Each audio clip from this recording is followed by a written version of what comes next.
Do you guys feel that? That irreplicable mix of spite and love that's in the air right now? To me, that means one thing. It's Valentine's Day. We're here. One of the most contested holidays of the year.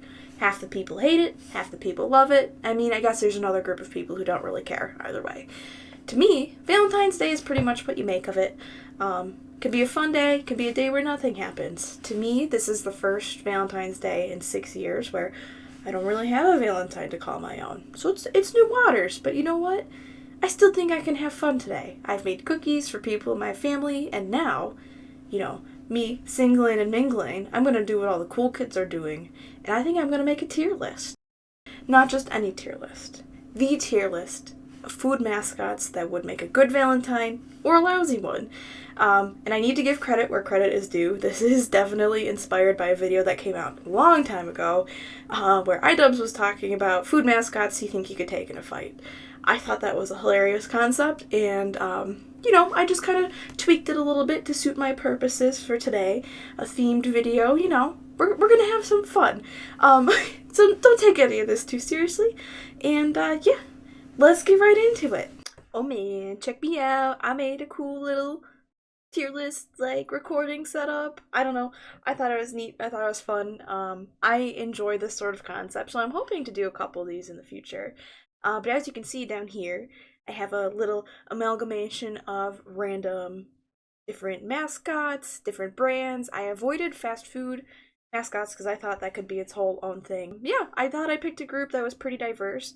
Surprisingly, to me, there are not very many female food mascots. They're either children, which for obvious reasons, not in the running, or they're based off of women in real life. The California Raisin Girl and the Chiquita Banana Woman are both real humans, and I thought for my intents and purposes, sticking to the more fictional characters would just be better overall. I think the first character we're going to be looking at is the Sour Patch Kid.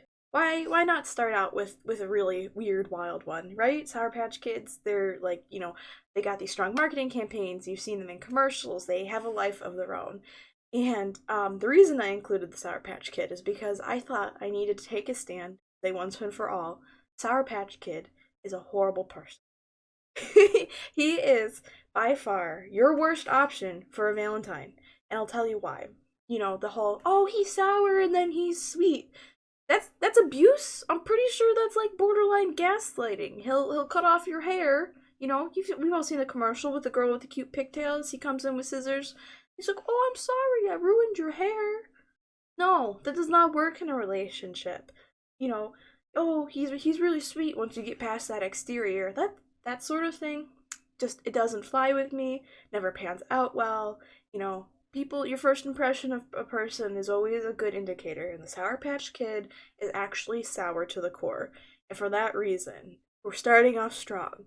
Sour Patch Kid, straight to F. Straight down. There he goes. Watch him go. Goodbye.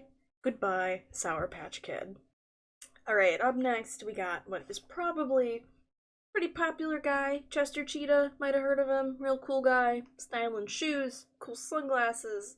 Chester Cheetah is just here to hang out and be cool. I think he's definitely one of the most laid back, cool, calm, collected personalities on this list. But I worry that maybe he's a little too cool, calm, collected. What if Chester Cheetah is a poser? Has anybody ever considered that? He definitely fronts like he's this really cool guy who's got it all together, but what if you show up to his apartment and none of his dishes are done and he's like, "Oh yeah, I've worn my underwear 3 days in a row, but I haven't really done much, so it's not that big a deal." I don't know. I'm not trying to sound too high maintenance in your face here, but you can be too laid back, and I think Chester Cheetah definitely has propensity to maybe be a little too lax sometimes. But he is very cool. I mean, I'm not gonna lie. Have you seen those sunglasses? Have you seen that attitude? So he's definitely gonna be at least a solid B. I'm not here to hate on Chester Cheetah. I'm just here to really consider. It's Valentine's Day. We gotta set the bar somewhere. And I think Chester Cheetah, he's a good option, but he's not the ideal match, at least for me. So for that reason, we're putting him soundly as a B. This next guy is a little weird, maybe a little bit of a sensitive subject. Mr. Peanut. kind of old. He's up there in years, no doubting that, but he's been a cultural icon for forever. I don't know, Mr. Peanut, he's been on those cans forever, probably since my grandma has been buying peanuts.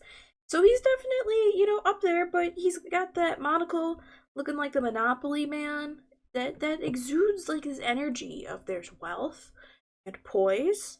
So for a date, like just one date, we're not talking anything long term here. Mr. Peanut might be able to get you into some really nice places, take you for a nice steak dinner or sushi or whatever you might be into. He'll probably take you out on his private yacht, and it's like, oh, that sounds like a pretty nice opportunity. It is a little weird, you get into that like sugar daddy situation, and not for me. Not for me. I would prefer to date someone within, my decade of age.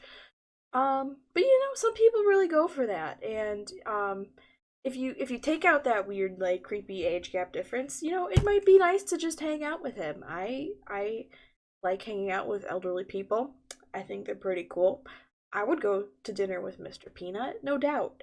And I think that we would probably have a charming time. I mean, the man's seen a lot, have a lot of stories to tell.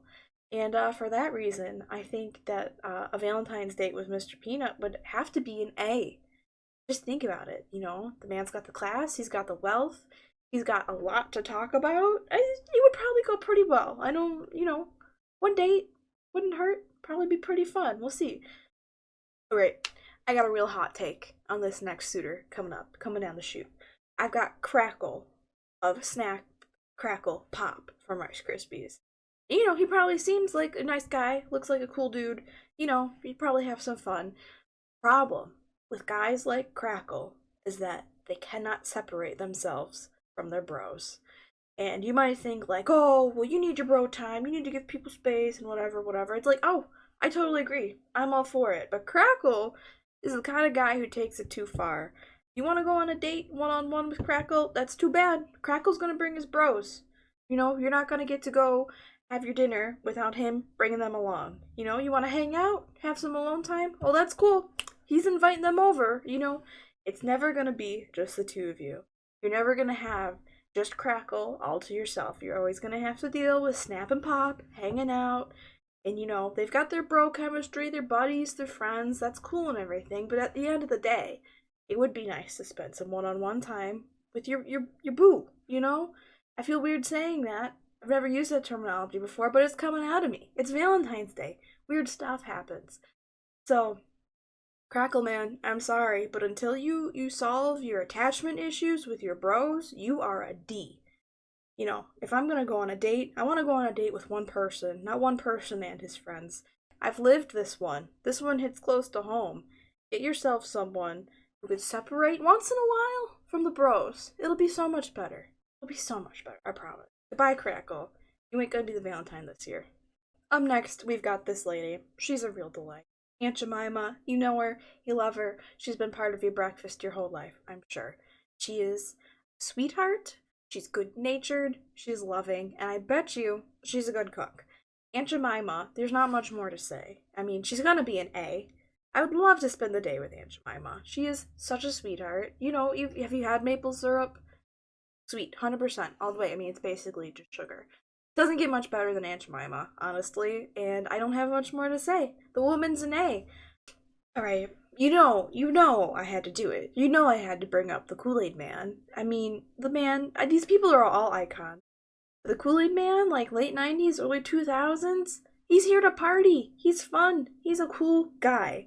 Kool-Aid Man always has a smile on his face. He always brings his drinks. He's always here, and he's always bringing, like, the fun with him. And, I would love to give Kool-Aid Man an A. I would.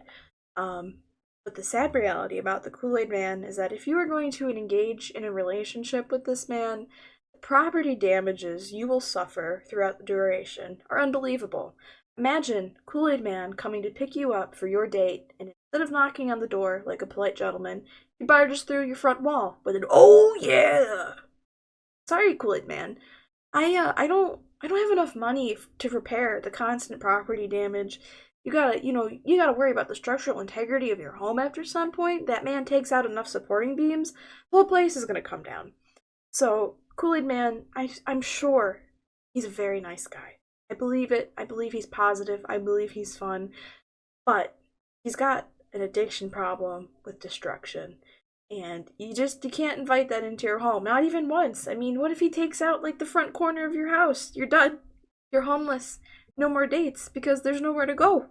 You gotta worry about your house. KoolAid Man, I'm sorry. I would give you an A, but because of these destructive tendencies, you're right down to C. I mean, it's not the worst of the worst. I'm sure you could find a way to cope. But, yeah. Sorry, KoolAid Man. It's the way it's gotta be. This one might come off across as a personal grudge, but I'm just trying to do.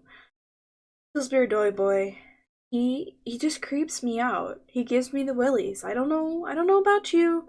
I don't know if you've ever really paid attention. He's supposed to be this cute, pudgy little fluffy guy. He helps you in the kitchen. He's really sweet, but he's got that grating little hee hee he's always doing, and he's got those empty, hollow eyes that stare into your soul, bare your essence naked to him. I can't do it. I couldn't sit across from the table from the Pillsbury Doughboy for an entire meal. I couldn't. Those eyes, those hollow eyes, looking at you, judging you, taking in everything you do. Oh, no. Pillsbury Doughboy is a creep. He's a creep. He's a lurker. He's always watching. And he's always doing that creepy little laugh. And Pillsbury Doughboy, you're D. You're D. Get out of here. We don't. I don't want him. He gives me the willies. Pillsbury Doughboy. I keep saying your name over and over again, but the truth is, gross. I love baking. I do not love the Pillsbury Doughboy. He's out. We're done. Unlike the KoolAid Man, we got a nice guy coming up who's just here, hang out, not gonna break your house down. He's the yellow M&M. Yellow M&M. I know, there's the red M&M, there's the yellow M&M, and then there's the oddly, sexy green M&M, which I don't even want to get near that. That weirds me out. Yellow M&M, however, just seems like a nice guy. He's here to hang out. He might be a little simple, a little behind the curve, but that's okay. He seems like somebody who'd be a nice person to hang out with. He's a great friend to the red M&M. He's loyal, he's kind, and he gets into shenanigans every once in a while, but it's never over the top. He's mildly charming, I guess I could say. Out of all the M&Ms, I would absolutely pick the yellow M&M because he just seems like this nice, kind of sincere, cool guy. I think I'm gonna give the yellow M&M an A. Out of all of the characters and personalities on this list, yellow M&M just kind of seems most like a real person. He's not so extreme or fanatical. He's just here. He's just hanging out. He's a solid M&M, and I happen to like M&Ms. I think he's the peanut M&M. Peanut M&Ms are great. So it win-win. Yellow M&M, solid A. We can just glide right through. This guy I gotta admit, pretty excited about talking about the Jolly Green Giant because look at the man. He's charismatic, he's in good shape, he's healthy, and I bet you Jolly Green Giant would help you live your best life. And heaven knows, I could use it. I could use Jolly Green Giant in my life because I gotta get on track like him. He is in shape, and he's just got this kind of kind, gentle natureness to him. I mean, he's a giant, so he is huge and could probably easily crush things. But he doesn't. He's down to earth. He cares about plants, he cares about the environment. Jolly Green Giant may be the only contender on this list that deserves the S rank. Because honestly, the man's beautiful, good, he's got the good personality, he's got the whole package. All that in a nutshell, I feel like I don't have much more to say. I wish I did, because Jolly Green Giant, he's the real winner here, honestly. So move that boy up to S rank and keep trucking through. Alright, up next we got a childhood classic, Count Chocula. He seems like a nice guy, maybe a little bit goofy, a little bit silly. He's a vampire, but he's chocolate themed, so, overall, pretty nice personality. Good guy, easy to get along with. Problem with Count Chocula is that he's a vampire. And, we've got Twilight and all these True Blood and all this stuff that really romanticizes the vampire dating thing. But my 2 cents, I think dating a vampire would be a nightmare.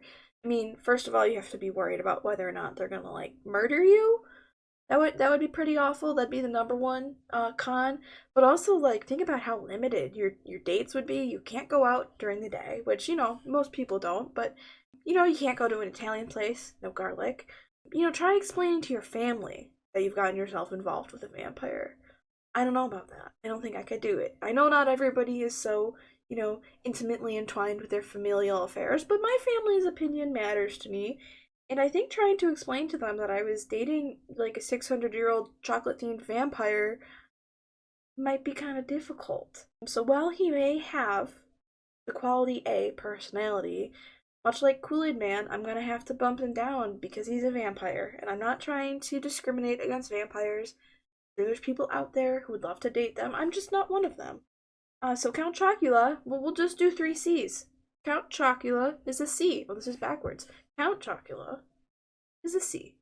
And you know what? He's a good guy. I'd hang out with him on the weekend, but I just don't think that I would pursue a Valentine sort of relationship with him.